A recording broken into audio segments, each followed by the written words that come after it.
Hello అండి, నేను మీ నిషాక్రాంతి. కొమరెల్లి మల్లన్న జాతర 2024లో కూడా వచ్చేసాను. చాలా సంతోషంగా అనిపిస్తుంది. ఇవాళ స్వామివారి కళ్యాణం జరిగింది. కొమరెల్లి అంతా బండారు మేము చూసారు కదా, భక్తజనంతో ఎలా సంతోషంగా ఉన్నారో స్వామివారి కళ్యాణ దర్శనం చేసుకుని. కాబట్టి ఇక్కడ స్వామివారికి ఎంతో ముఖ్యమైనది బండారు. కాబట్టి బండారు జల్లుతూ ఆయనకి మొక్కితే మన కోరికలన్నీ తీరుతాయని చెప్పి ఒక నమ్మకం భక్తులది. కాబట్టి నేను భక్తుల కోసం బండారు తీసుకొని అందరు సుఖ సంతోషాలతో ఉండాలని చెప్పి మనస్ఫూర్తి కోరుకుంటూ ఆ కోరమీసాల కొమరెల్లి మల్లన్నకి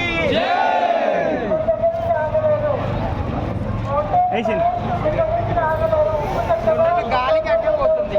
ఇటేషన్ వీళ్ళ మీద వద్దులేండి, లోపలేద్దాం. Thank you.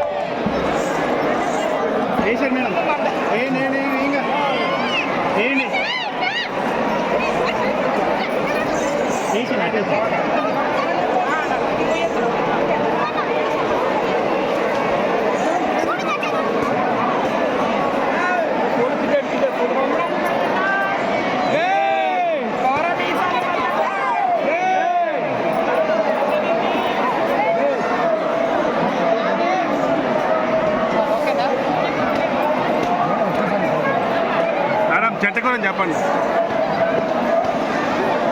మేడం, చెట్టు గురించి చెప్పండి. గంగిరెడ్డి చెట్టు గురించి.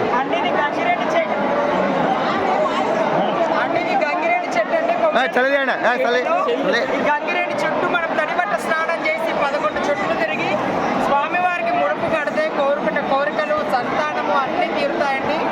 ఇల్లులు లేని వాళ్ళకి, అలాగే ఇంటి సమస్యతో బాధపడుతున్న వాళ్ళకి, సంతానంతో బాధపడుతున్న వాళ్ళకి, ఆరోగ్యపరంగా బాధపడుతున్న వాళ్ళు ప్రతి ఒక్కరూ ఆయనకి తడిబట్ట స్నానం చేసి ఇక్కడ పాలకాయ అంటే కొబ్బరికాయ అండి, అది అలాగే బండారు, అలాగే కొన్ని బియ్యము వేసి, అలాగే రూపాయి 1 రూపీ కాయిన్ వేసి ముడుపు కట్టి స్వామివారికి మనస్ఫూర్తిగా మనము మొక్కుకొని కడితే ఆ ముడుపు స్వామివారు 41 డేస్లో తీరుస్తారండి. ఈ యొక్క గంగిరెడ్డి చెట్టు మహిమ అండి.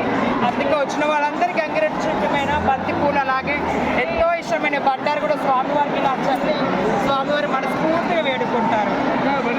సంక్రాంతి శుభాకాంక్షలు.